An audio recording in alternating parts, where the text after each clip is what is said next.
Hello, welcome to our channel.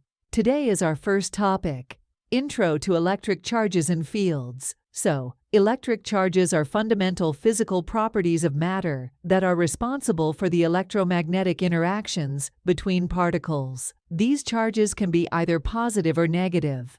Here are the differences and properties of positive and negative charge you can check out by pausing the video. The concept of electric charges is fundamental in understanding various electrical phenomena, such as attraction and repulsion. Charges of opposite signs, positive and negative, attract each other, while charges of the same sign, positive or negative, repel each other.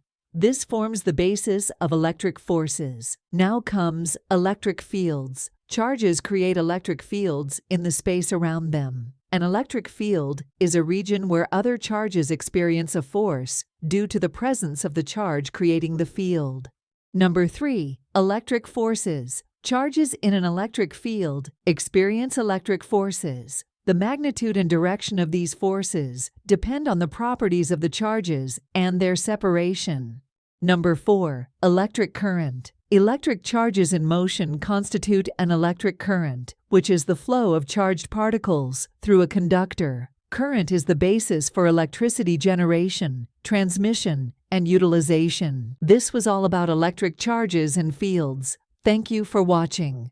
I hope it helps you get some knowledge. Please subscribe and hit the bell icon. One subscribe can help us a lot. We'll see you in the next video.